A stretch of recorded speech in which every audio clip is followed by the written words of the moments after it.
I use that time to eat a large meal. Connect with someone special on Tinder.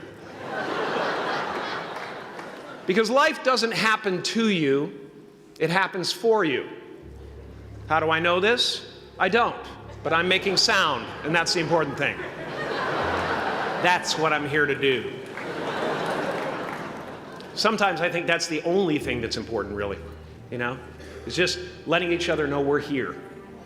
Reminding each other that we're part of a larger self. I used to think Jim Carrey is all that I was. Just a flickering light, a dancing shadow, the great nothing masquerading as something you can name.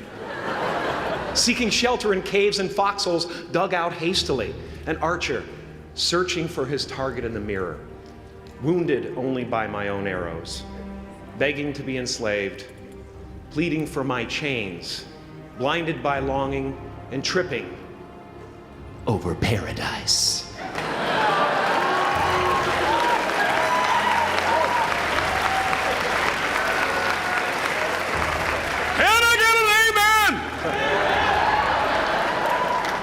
You didn't think I could be serious, did you?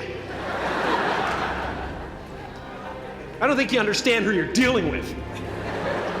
I have no limits.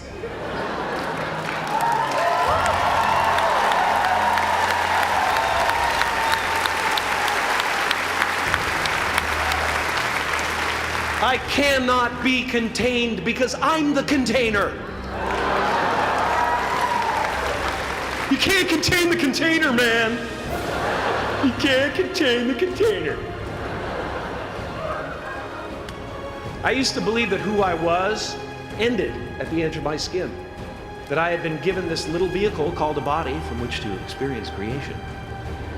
And though I couldn't have asked for a sportier model. It was, after all, a loaner and would have to be returned. Then I learned that everything outside the vehicle was part of me too. And now I drive a convertible. My father could have been a great comedian, but he didn't believe that that was possible for him. And so he made a conservative choice. Instead, he got a safe job as an accountant. And when I was 12 years old, he was let go from that safe job. And our family had to do whatever we could to survive. I learned many great lessons from my father, not the least of which was that you can fail at what you don't want. So you might as well take a chance on doing what you love.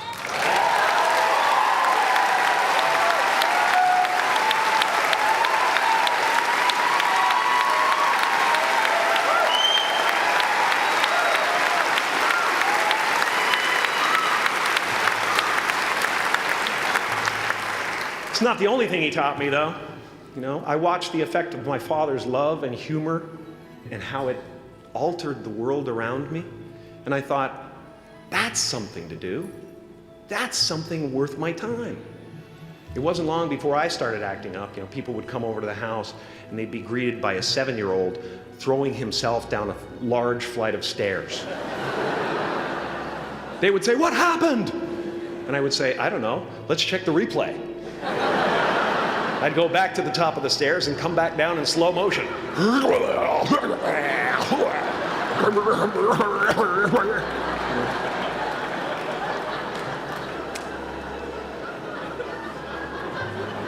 It was a very strange household.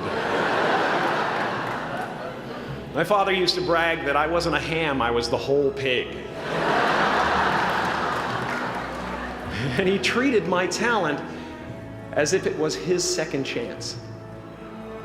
When I was about 28, after a decade as a professional comedian, I realized one night in LA that the purpose of my life had always been to free people from concern, just like my dad. And when I realized this, I dubbed my new devotion the Church of Freedom from Concern. The Church of FFC.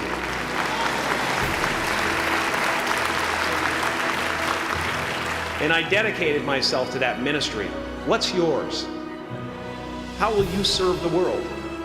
What do they need that your talent can provide? That's all you have to figure out. As someone who's done what you're about to go and do, I can tell you from experience, the effect you have on others is the most valuable currency there is.